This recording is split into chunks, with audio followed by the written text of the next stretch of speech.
Okay, hot take.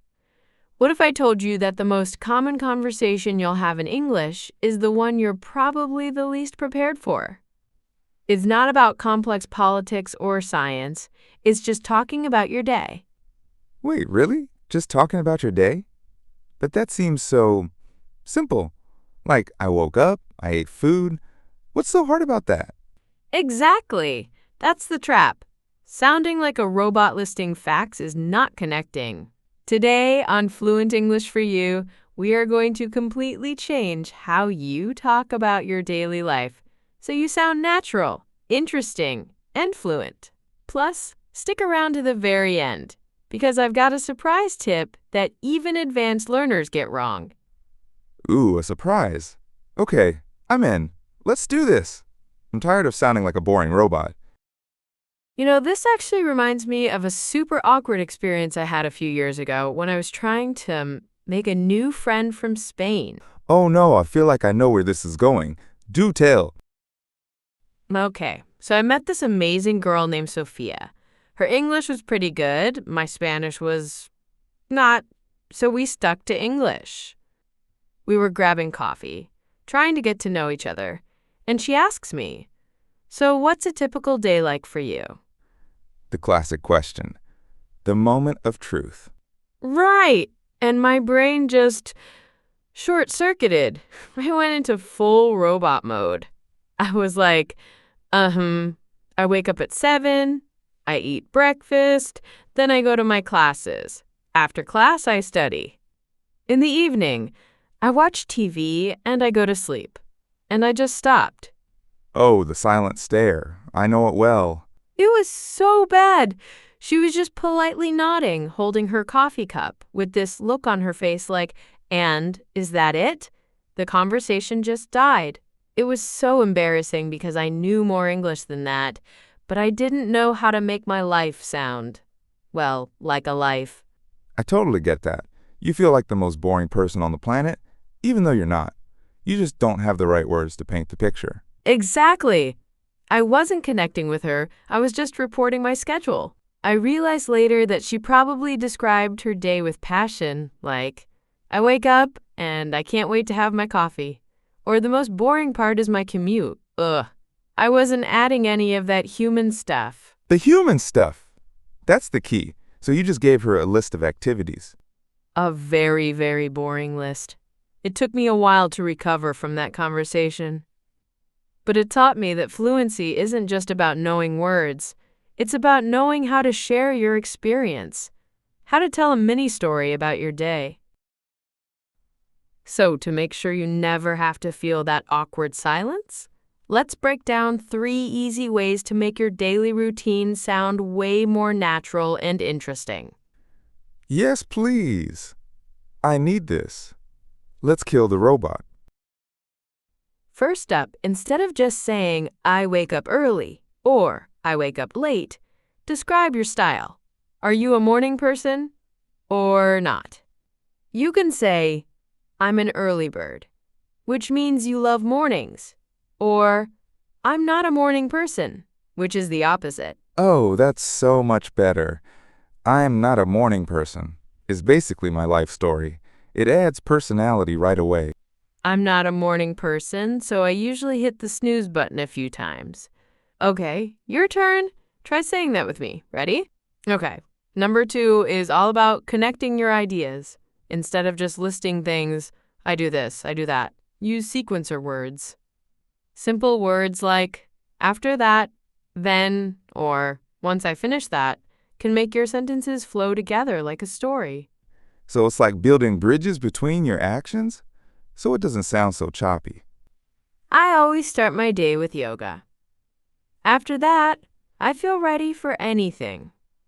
Let's try that one. Repeat after me.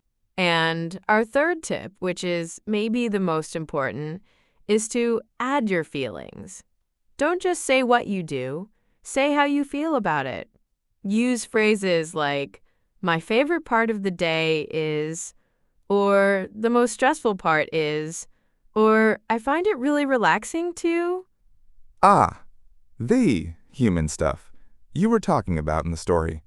This is what makes people actually care about what you're saying. Honestly, my commute is the worst part of my day. It's so crowded. Okay, let's say this one together with feeling. Okay, that was a lot, but they are super useful tips. You think you've got them? I think so. It's all about personality and flow. Are you going to test me? Look at the screen. Which sentence is correct? Imagine a friend asks about your morning. Which of these responses sounds the most natural and engaging? Option A, I wake up, I brush my teeth, I eat breakfast. Option B, to be honest, I'm not a morning person. I have coffee, then I feel better. Option C, as I am not a morning person, I'll have coffee. After that, I can finally start my day.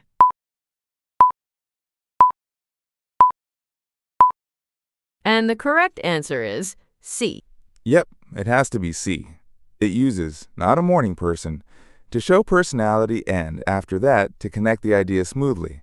It tells a little story.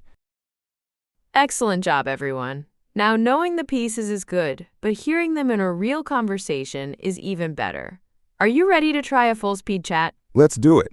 I'm ready to not be a robot. Hey, Alex. You look exhausted. Rough day? Ugh, don't even get me started, Mel. You know I am definitely not a morning person, and today was extra difficult. Oh no, why? What happened? Well, my alarm didn't go off, so I woke up late, in a total panic. I had to skip breakfast, which is normally my favorite part of the morning. I just grabbed my bag and ran out the door. Oh, that's the worst way to start a day. So you were rushing from the very beginning. Exactly. After that, I got to the train station, and of course my train was delayed, so I was stuck waiting for like 20 minutes. Nightmare. Just standing there getting more and more stressed. Totally. Once I finally got to the office, I was already late for my first meeting. It was so embarrassing walking in while everyone was already talking. I hate that feeling when everyone turns to look at you. So how was the rest of the workday? Did it get any better? A little. The morning was really busy, just trying to catch up. But I had a really productive afternoon, so that felt good. Then I had a quick lunch at my desk. A desk lunch? See, I can't do that.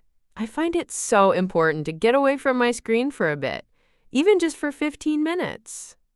I know I should. But today was just one of those days. Anyway, the work was fine. The best part of my workday was probably finishing a big report I've been working on all week. Sending that email felt amazing. Ooh, I love that feeling. So what did you do after work to relax? Well, I was going to go to the gym, but I was just too tired. So I went straight home. I think my favorite part of the whole day was just putting on my sweatpants and ordering a pizza. That sounds like a perfect evening after a stressful day. A good pizza can solve a lot of problems. It really can. After I ate, I just zoned out and watched some videos on YouTube. I didn't have the energy for a movie or anything serious. Sometimes just zoning out is the best form of relaxation. I get that. My day was pretty standard, thankfully. I'm an early bird, so I was up at 6, went for a run, which I love because it's so quiet outside at that time. See, my brain can't even understand that.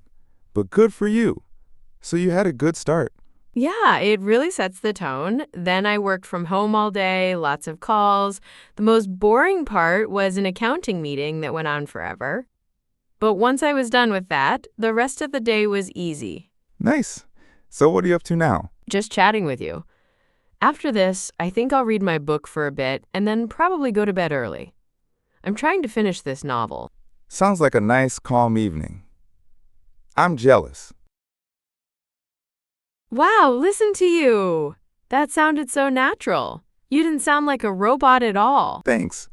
It actually felt way more natural to talk like that. So should we do a super quick review of the main points?